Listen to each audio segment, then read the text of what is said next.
ఓం నమ శివాయ. ఓం నమో విఘ్నరాజాయ నమః. ఓం నమో శ్రీలక్ష్మీ నృసింహదేవాయ నమః. ఓం నమో శ్రీరామచంద్ర పరబ్రహ్మణే నమః. ఓం నమో శ్రీకృష్ణ పరబ్రహ్మణే నమః. ఓం నమో శ్రీ దత్తాత్రేయ స్వామి దేవాయ నమః. నమస్కారం. ఈరోజు 2025 సంవత్సరం ఏప్రిల్ నెల 3వ తేదీ శ్రీ విశ్వావసు నామ సంవత్సరం చైత్రమాసే శుక్లపక్షే ఇవాళ షష్ఠి బృహస్పతివాసరే గురువారం. ఇప్పుడు హైదరాబాద్ మహానగరంలో సమయం మధ్యాహ్నం 1:46 అయింది. భక్తుని నోట భగవద్గీత. ఈరోజు సంఖ్య 0034 అనగా 34వ రోజు. శ్రీమద్ భగవద్గీత చతుర్థోధ్యాయంలో జ్ఞానయోగంలో 16వ శ్లోకం నుంచి 20వ శ్లోకముల వరకు పారాయణము మరియు తాత్పర్యములు తెలుసుకుని ఆనందిద్దాం.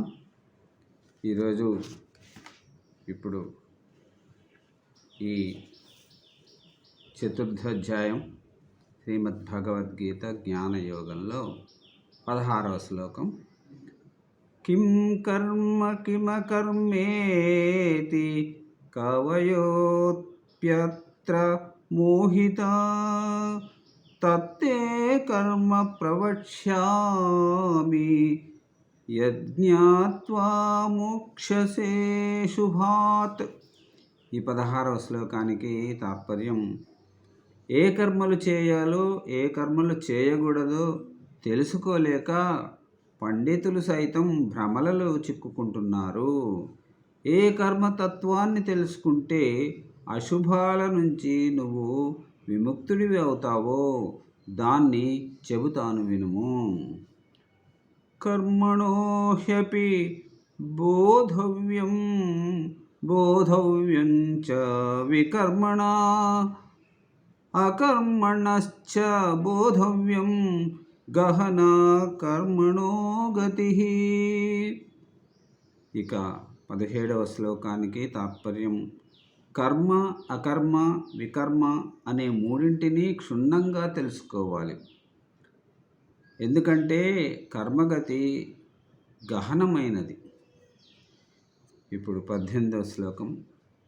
కర్మణ్యకర్మయా పశ్యేద కర్మణి చ కర్మయా సబుద్ధిమాన్ మనుష్యేషు సయుక్తః కృష్ణకర్మకృత్. కర్మలలో కర్మలను దర్శించేవాడే బుద్ధిమంతుడు. వాడు సర్వకర్మలను ఆచరించినట్లే లెక్క. యస్య సర్వే సమారంభా కామ సంకల్పవర్జితా జ్ఞానాగ్నిదగ్ధ కర్మాణం తమాహు పండితం బుధా. ఇక 19వ శ్లోకం తాత్పర్యం, ఎవడు ఫలాపేక్షరహితుడో కర్తృత్వ అహంకారాన్ని జ్ఞానాగ్నిచే భస్మం చేస్తాడో వాడే పండితుడు. ఇక ఈనాటి చివరి శ్లోకం 20వ శ్లోకం. త్యక్త్వా కర్మఫలాసంగం నిత్యతృప్తో నిరాశ్రయా కర్మణ్యభిప్రవృత్తోపి నైవ కించిత్ కరోతి సా. ఫలాపేక్ష లేకుండా నిత్యతృప్తుడు నిరాశ్రయుడు అయిన వాడు కర్మలు చేసినా చేయనట్లే సుమా. ఇక ఈరోజు జ్ఞానయోగంలో శ్రీమద్ భగవద్గీత చతుర్థ అధ్యాయం 16వ శ్లోకం నుంచి 20 శ్లోకములు 5 శ్లోకములు పాడుకున్నాము. మరి మరల సోమవారం నుంచి మళ్ళీ భగవద్గీత పారాయణం చేసుకుందాం. అంతవరకు సెలవు తీసుకుంటాను. సర్వే జనా సుఖినో భవంతు. కృష్ణం వందే జగద్గురుం. అందరికీ నమస్కారం. సెలవు.